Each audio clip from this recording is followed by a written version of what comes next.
Mama Nature here. Hi. Today we're going to talk about the chakras and where they're located on your body and within your energy system, in your aura.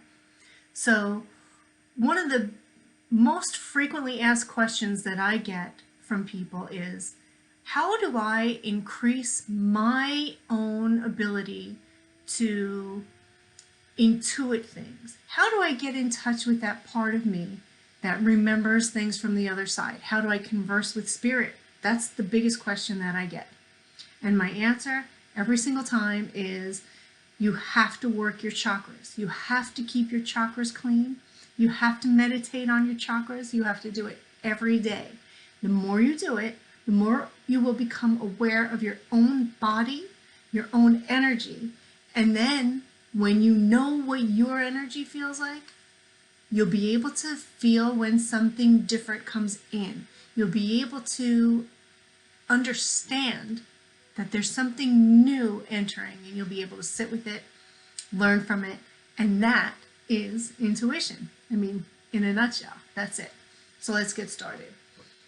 This is your aura, the different layers of your aura, and the different chakras. Now, a lot of schools of thought throughout the centuries have kept us very much focused on the 7 chakras that reside on the physical body, because most people are interested in their physical well-being. They want to know how they can be better in this lifetime. For me, and for our purposes of increasing our intuitive abilities, we really want to focus on all of our energy centers. So there are 14 major energy centers, because if you get right down to it, every single cell in your body has its own energy center. So there's no way we could possibly meditate on all of those right now. We're just going to stick to the 14 major energy centers. And here they are. There's a foot chakra, and this one we refer to as the 0 chakra. This is where we are grounded and we can get energy from the earth through the grounding center. Okay? Then our first chakra, commonly known as the root chakra, this is at the base of the spine, and it moves in a clockwise direction underneath your torso. So it's not coming at you this way in a clockwise direction, it's this way in a clockwise direction. Okay? The second chakra then is the gonads. That's the associated gland. So each chakra on the body is associated with a glandular system. Your spiritual chakras not so much, but we'll get there. The second chakra is associated with all of your relations. It has to do with your reproductive organs and spiritually with your relations. Okay, we'll move on now to the solar plexus chakra, the third chakra. This is associated with your pancreas, but it is where we get our gut instincts. That's where that term comes from. When you feel something in your gut, this is also where we hold on to stress. This is where that fight or flight instinct talks to you, right in your gut. The fourth chakra, this is your heart center. Okay, of course, this is associated with your heart, with circulation, but it's also associated with your thymus gland. Okay. The fifth chakra, right in the throat, this is where we hold our willpower. This is where we decide whether we're going to say exactly what we mean, or whether we're going to lie, or whether we're going to yell at someone, or we're going to encourage someone. All of that energy comes from right here. So if you experience a sore throat, you may want to spend some time thinking about, who did you yell at, who did you lie to, and how can you fix it? Okay. Then we're going to move on now to the sixth chakra, right here. This is your third eye chakra. This is where we're taught traditionally that all instinct enters us.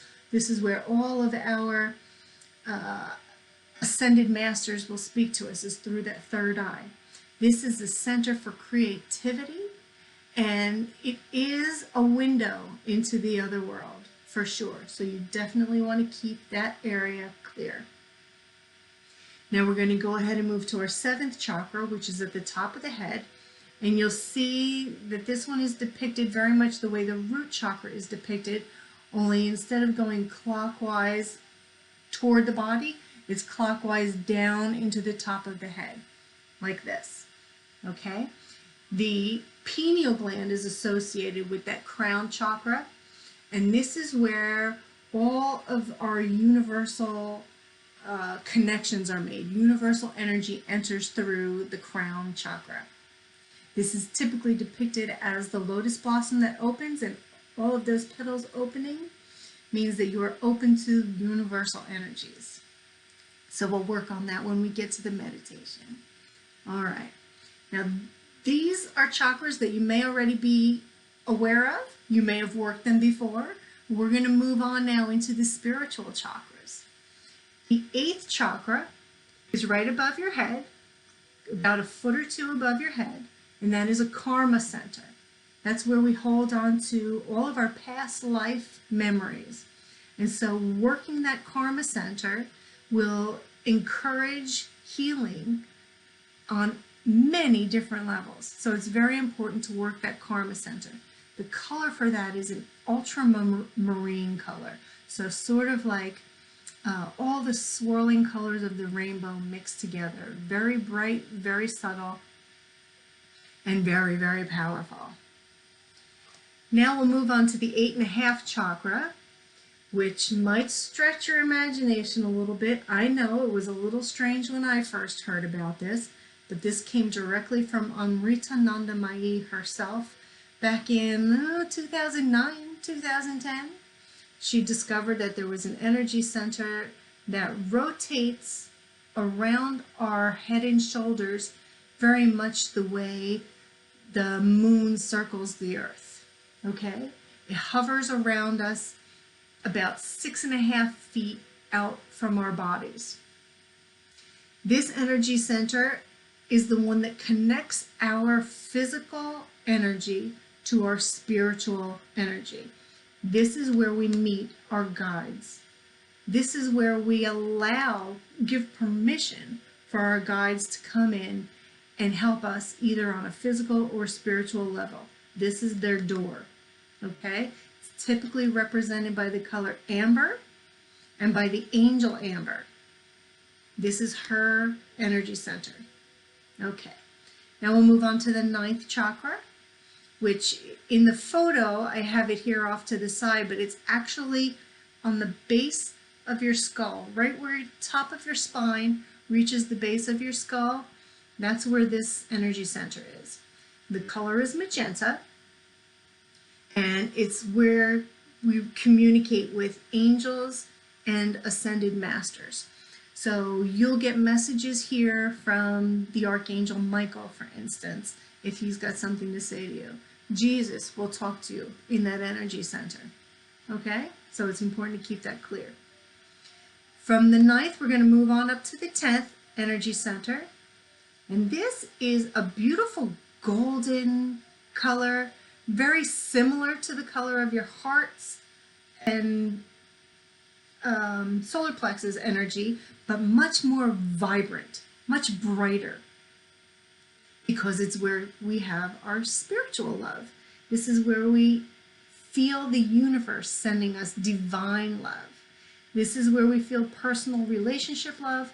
This is where we feel divine love. Okay, we'll move on now to the 11th chakra, and this is where we'll have our outgoing communications.